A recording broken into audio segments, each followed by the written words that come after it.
کپاس کا پھول۔ مائی تاجو ہر رات کو 1 گھنٹہ تو ضرور سو لیتی تھی، لیکن اس رات غصے نے اتنا سا بھی سونے کی مہلت نہ دی۔ پھپھٹے جب وہ گھاٹ پر سے اتر کر پانی کے لیے گھڑے کی طرف جانے لگی تو دوسرے ہی قدم پر اسے چکر آ گیا تھا اور وہ گر پڑی تھی۔ گرتے ہوئے اس کا سر گھاٹ کے پائے سے ٹکرا گیا تھا اور وہ بے ہوش ہو گئی تھی۔ یہ بڑا عجیب منظر تھا۔ رات کے اندھیرے میں صبح ہولے ہولے سے کھل رہی تھی۔ چڑیاں ایک دوسرے کو رات کے خواب سنانے لگی تھیں۔ بعض پرندے پر ہلائے بغیر فضا میں یوں تیر رہے تھے جیسے مصنوعی ہیں اور کو ختم ہو گئی تو گر پڑیں گے۔ ہوا بہت نرم تھی اور اس میں ہلکی ہلکی لطیف سی خنکی تھی۔ مسجد میں وارث علی اذان دے رہا تھا۔ یہ وہی سریلی اذان تھی جس کے بارے میں ایک سکھ اسمگلر نے یہ کہہ کر پورے گاؤں کو ہنسا دیا تھا کہ اگر میں نے وارث علی کی 3-4 اذانیں اور سن لیں تو واگروں کی قسم کھا کے کہتا ہوں کہ میرے مسلمان ہو جانے کا خطرہ ہے۔ اذان کی آواز پر گھروں میں گھمر گھمر چلتی ہوئی مدھانیاں روک لی گئی تھیں۔ چاروں طرف صرف اذان حکمران تھی اور اس ماحول میں مائی تاجو اپنی کھاٹ کے پاس ڈھیر پڑی تھی۔ اس کی کن پٹی کے پاس اس کے سفید بال اپنے ہی خون سے لال ہو رہے تھے۔ مگر یہ کوئی عجیب بات نہیں تھی۔ مائی تاجو کو تو جیسے بے ہوش ہونے کی عادت تھی۔ ہر 8ویں-10ویں روز وہ صبح کو کھاٹ سے اٹھتے ہی بے ہوش ہو جاتی تھی۔ ایک بار تو وہ صبح سے دوپہر تک بے ہوش پڑی رہی تھی اور چند چونٹیاں بھی اسے مردہ سمجھ کر اس پر چڑھ آئی تھیں اور اس کی جھریوں میں بھٹکنے لگی تھیں۔ تب پڑوس سے چودھری فتح دین کی بیٹی راہتا پنجوں کے بل کھڑی ہو کر دیوار پر سے جھانکی تھی اور پوچھا تھا، مائی آج لسی نہیں لوگی کیا؟ پھر اس کی نظر بے ہوش مائی پر پڑی تھی اور اس کی چیخ سن کر اس کا باپ اور بھائی دیوار پھاند کر آئے تھے اور مائی کے چہرے پر پانی کے چھینٹے مار مار کر اور اس کے منہ میں شکر ڈال ڈال کر خاصی دیر کے بعد اسے ہوش میں لائے تھے۔ حکیم منور علی کی تشخیص یہ تھی کہ مائی خالی پیٹ سوتی ہے۔ اس دن سے راہتا کا معمول ہو گیا تھا کہ وہ شام کو ایک روٹی پر دال ترکاری رکھ کر لاتی اور جب تک مائی کھانے سے فارغ نہ ہو جاتی پر بیٹھی مائی کی باتیں سنتی رہتی۔ ایک دن مائی نے کہا تھا، میں تو ہر وقت تیار رہتی ہوں بیٹی کہ جانے کب اوپر سے بلاوا آ جائے۔ جس دن میں صبح کو تمہارے گھر لسی لینے نہ آئی تو سمجھ لینا میں چلی گئی۔ تب تم آنا اور ادھر وہ چارپائی تلے صندوق رکھا ہے نا، اس میں سے میرا کفن نکال لینا، کبھی دکھاؤں گی تمہیں۔ وارث علی سے کہہ کر مولوی عبدالمجید سے اس پر خاک پاک سے کلمہ شہادت بھی لکھوا لیا تھا۔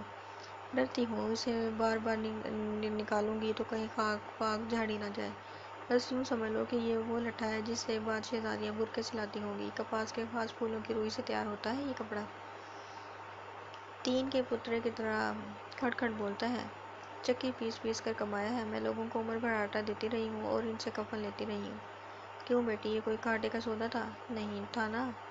میں ڈرتی ہوں کہ کہیں کھدر کا کفن پہن کر جاؤں تو لوگ جنت میں بھی مجھ سے چکی ہی نہ پسوانے لگیں۔ پھر اپنے بوکھلے منہ سے مسکرا کر اس نے پوچھا تھا، تمہیں دکھاؤں؟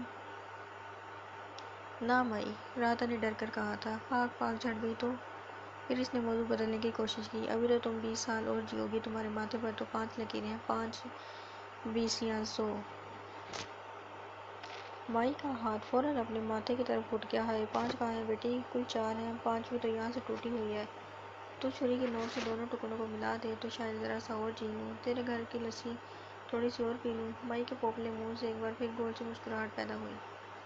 اس پر راہتا نے زور سے ہنس کر آس پاس پھیلے ہوئے کفن اور کافور کی بو سے پیچھا چھڑانے کی کوشش کی، مگر کفن اور جنازے سے منہ پھر نہ تھا۔ یہی تو مائی کے محبوب موضوع تھے۔ ویسے راہتا کو مائی تاجو سے انس ہی اس لیے تھا کہ وہ ہمیشہ اپنے مرنے ہی کی باتیں کرتی تھی، جیسے مرنا ہی اس کی سب سے بڑی کامیابی ہے۔ اور جب راہتا نے ایک بار مذاق میں مائی سے وعدہ کیا تھا کہ اس کے مرنے کے بعد وہ اسے یہی کفن پہنا کر اپنے باپ کی منت کرے گی کہ مائی کا بڑا ہی شاندار جنازہ نکالا جائے، تو مائی اتنی خوش ہوئی تھی کہ جیسے اسے نئی زندگی مل گئی ہے۔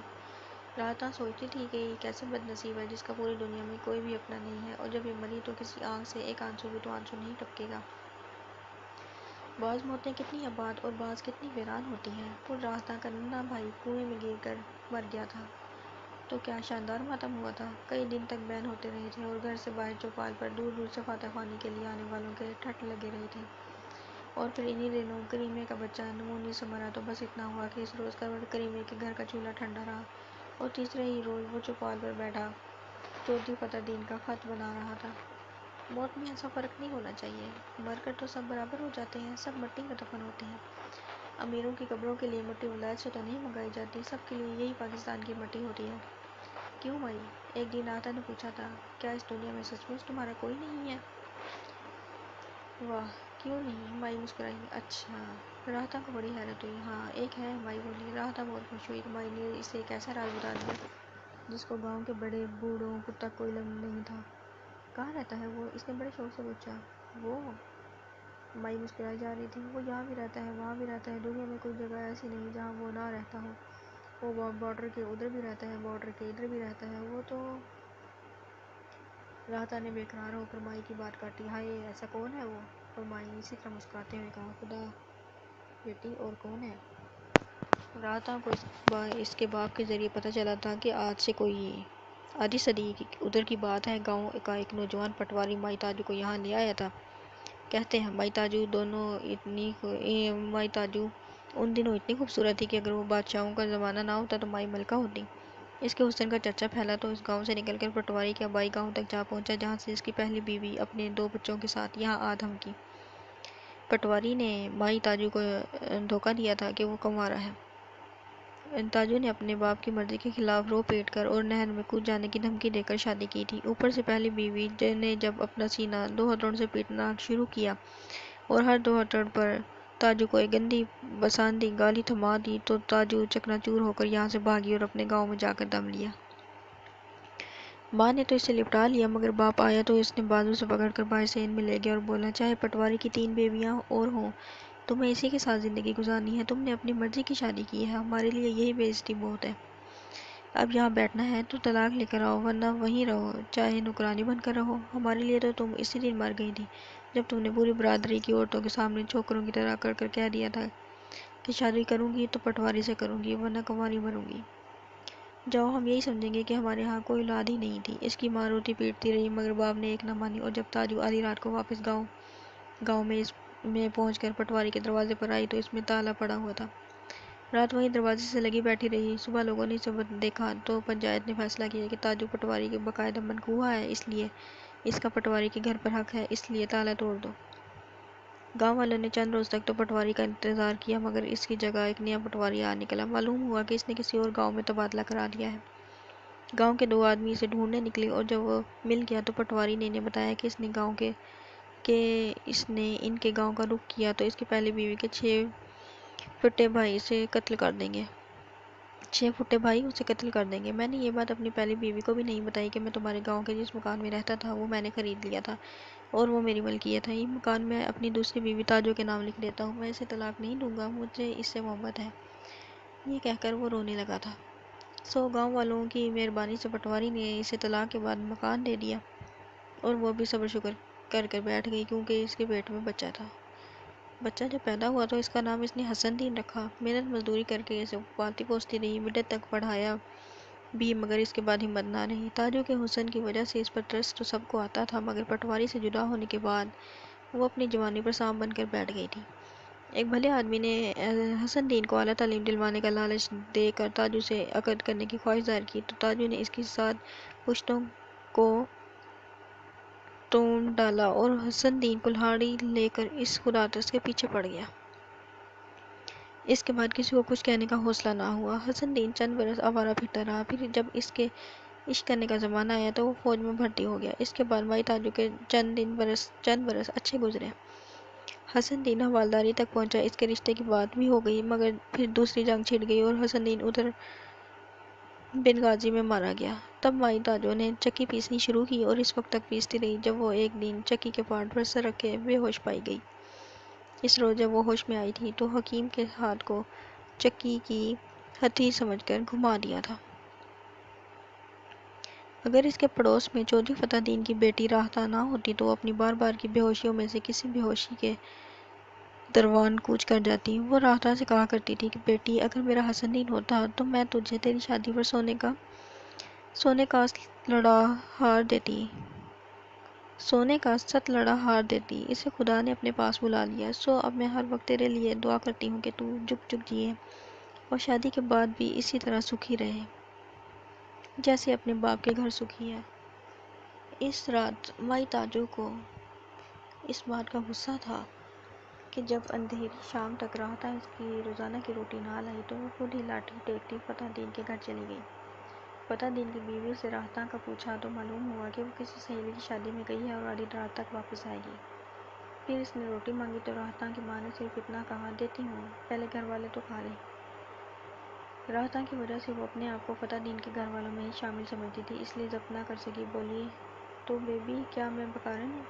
سونے کی بالیوں سے بھرے ہوئے کانوں والی بیوی کو بھی مائی تاجور کی سی مسکین عورت کے منہ سے یہ بات سن کر تکلیف ہوئی۔ اس نے کہا، نہیں مائی، بکارن تو خیر نہیں ہو، مگر محتاج تو ہو نا۔ اور مائی کو کب کبھی سے چھوٹ گئی، وہ وہاں سے اٹھ کر چلی آئی۔ ایک دو بار راہتا کی ماں نے اسے پکارا بھی، مگر اس کے کانوں میں تو شاں شاں ہو رہی تھی۔ گھر آ کر آنگن میں پڑی ہوئی کھاٹ پر گر پڑی اور روتی رہی اور اپنی موت کو یوں پکارتی رہی جیسے وہ دیوار سے ادھر بیٹھی ہوئی ہے اور اس کی باتیں سن رہی ہے۔ آدھی رات کو جب چاند زرد پڑ گیا تھا، دیوار پر سے راہتا نے اسے پکارا، مائی جاگ رہی ہو؟ میں سوتی کب ہوں بیٹی؟ اس نے کہا، ادھر آ کر روٹی لے لو دیوار پر سے۔ راہتا بولی، نہیں بیٹی، اب نہیں لوں گی۔ مائی کی آواز بھر آنے لگی، آدمی زندہ رہنے کے لیے کھاتا ہے نا، تو میں کب تک زندہ رہوں گی؟ جب کہ میں جاتی ہوں میری قبر میرے ساتھ ساتھ چلتی ہے، میں کیوں تمہارا اناج ضائع کروں بیٹی؟ راہتا دیوار کے پاس کچھ دیر تک خاموش کھڑی رہی، پھر پنجوں کے بل ہو کر بڑی منت سے کہا، لے لو مائی، میری خاطر اسے لے لو۔ نہیں بیٹی، مائی اب کھل کر رو رہی تھی، لے لیتی، پر آج تمہاری ماں نے مجھے بتایا ہے کہ میں محتاج ہوں اور چکی پیس پیس کر میرے ہاتھوں میں جو کٹے پڑ گئے ہیں وہ مجھے کچھ اور بتاتے ہیں۔ سو بیٹی، یہ روٹی میں نہیں لوں گی، اب کبھی نہیں لوں گی۔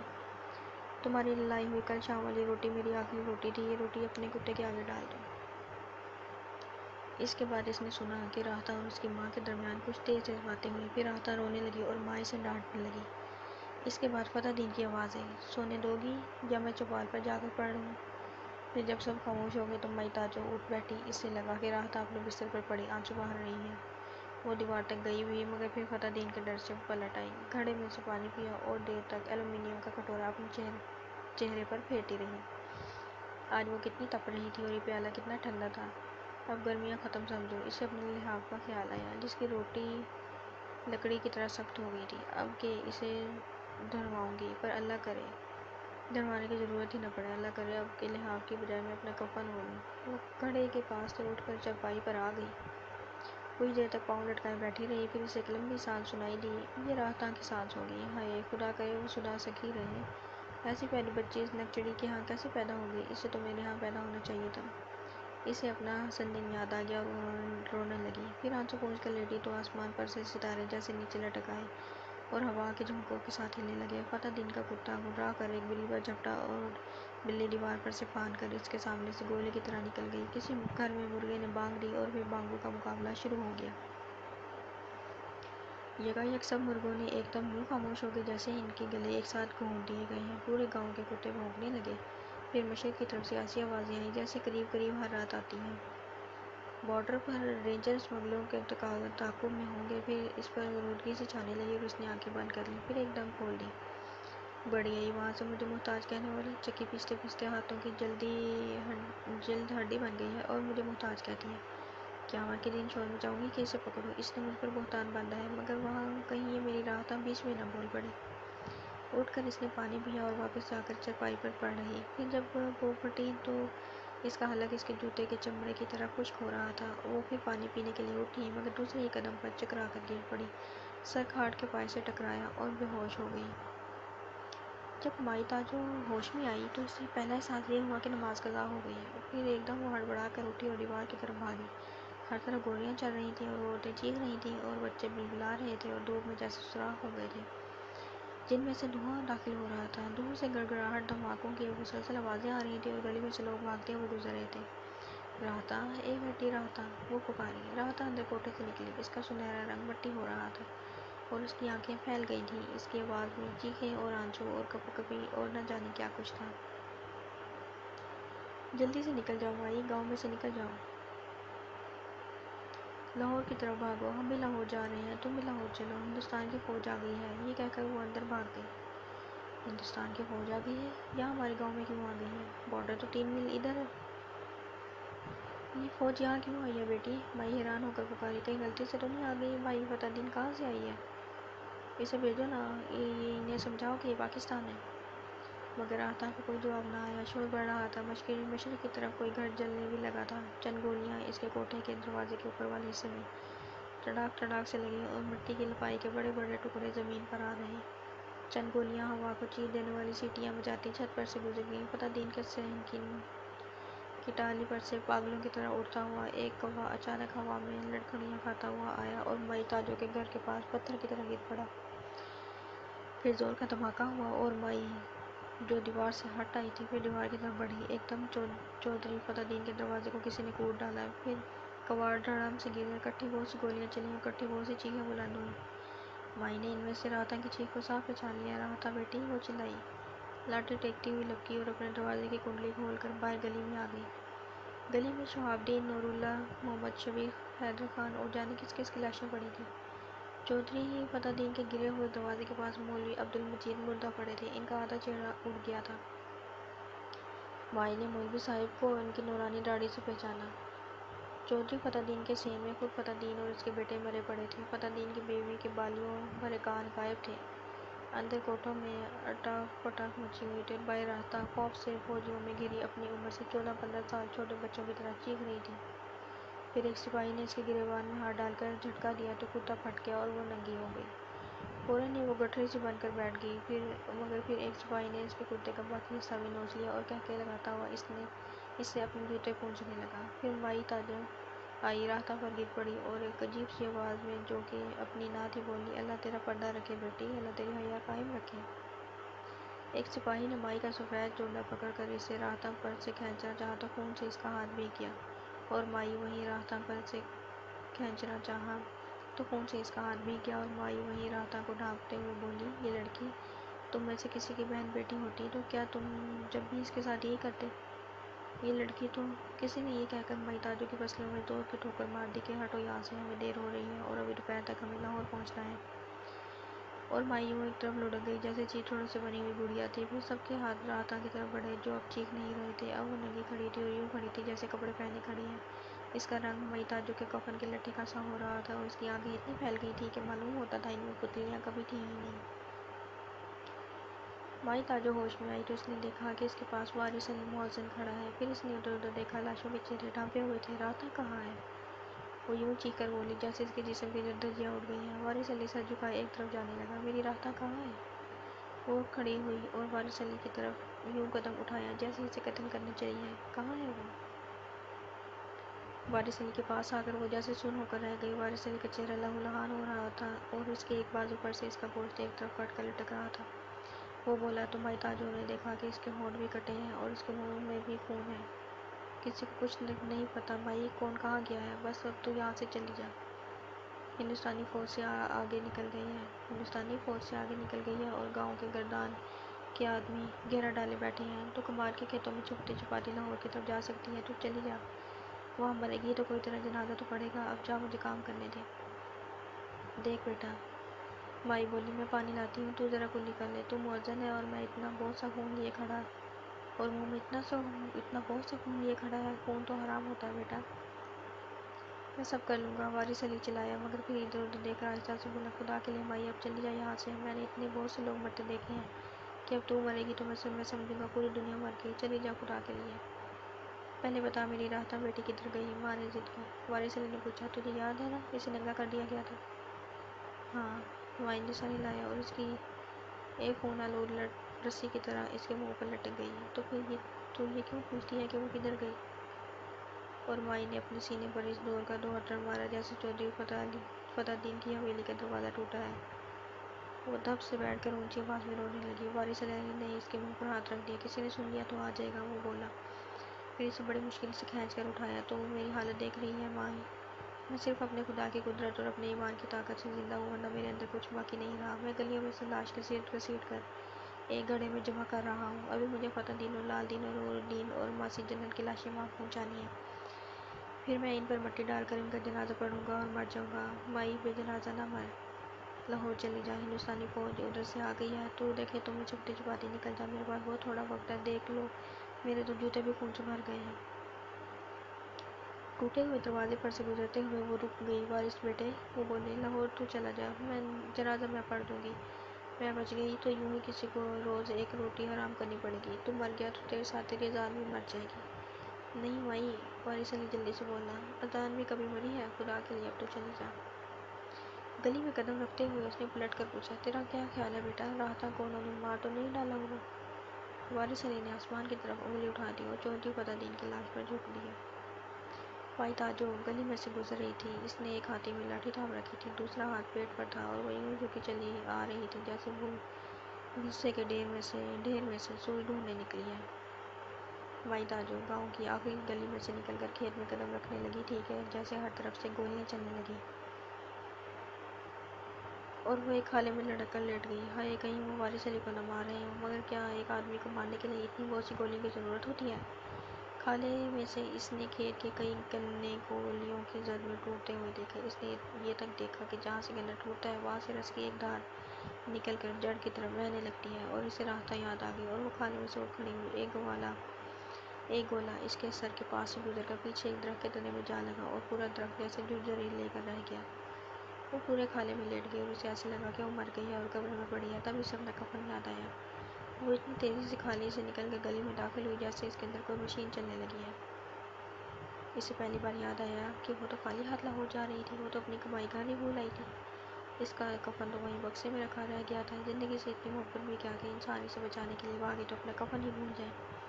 اور یہ کفن اس نے کتنی مشقت سے تیار کیا تھا اور اس پر کتنے چاؤ سے کلمہ شہادت لکھوایا تھا۔ پاک پاک سے اچھے کفن اور اچھے جنازے ہی کے لیے تو وہ اب تک زندہ تھی۔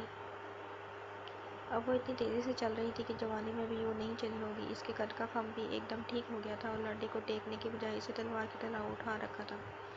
راہتا کے گھر کے سامنے سے بھی وہ آگے نکل چلی گئی، مگر پھر جیسے اس کے قدم جکڑ گئے، پلٹی، ٹوٹے ہوئے دروازے میں سے جھانکا۔ وارث علی سب لاشیں سمیٹ لے گیا تھا، صرف راہتا کے کرتے کے ایک دھجی ہوا کے جھونکوں کے ساتھ پورے صحن میں یہاں سے وہاں ایک بے چین روح کی طرح بھٹکتی پھرتی تھی۔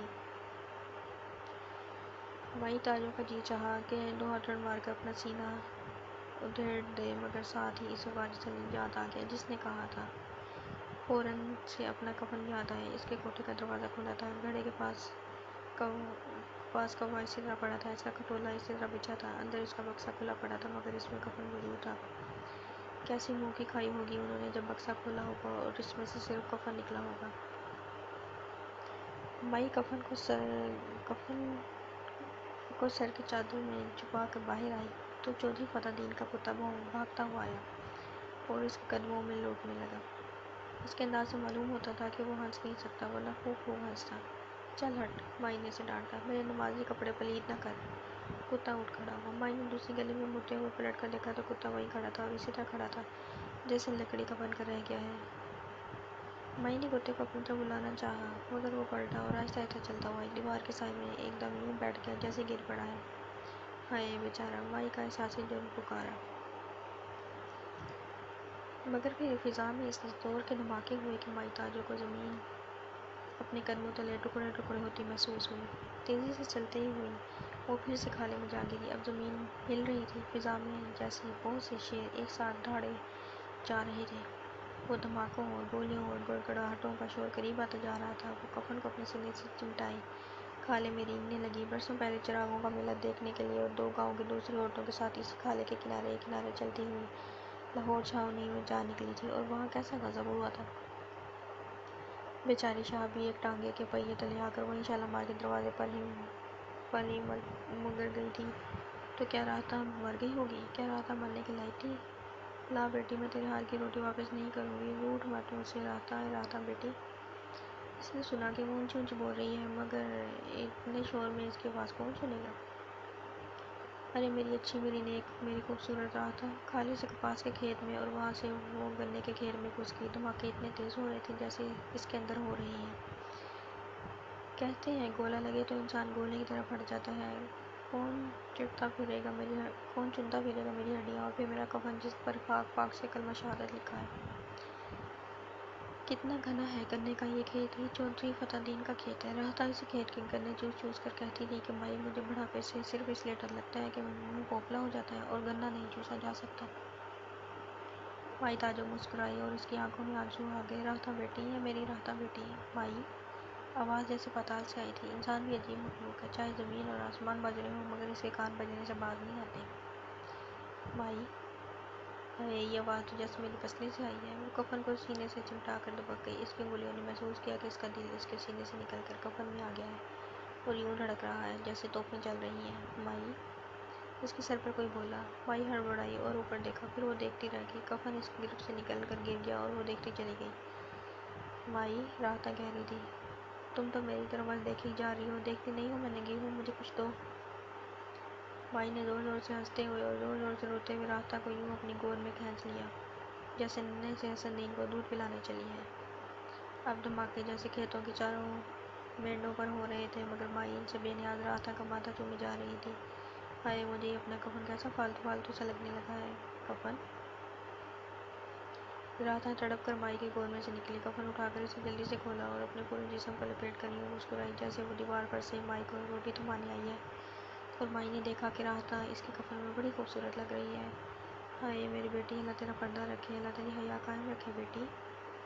پھر راحتہ نے مائی کو بتایا کہ جب وہ اسے لے جا رہے تھے تو اوپر سے پاکستان کے ہوائی جہاز آئے اور وہ لوگ ادھر ادھر کھالوں اور گڑھوں میں جا دبکے اور میں بہا گئی۔ مجھے پتہ تھا کہ میرے وطن کے جہاز مجھے پہچانتے ہیں اور مجھے کچھ نہیں کہیں گے۔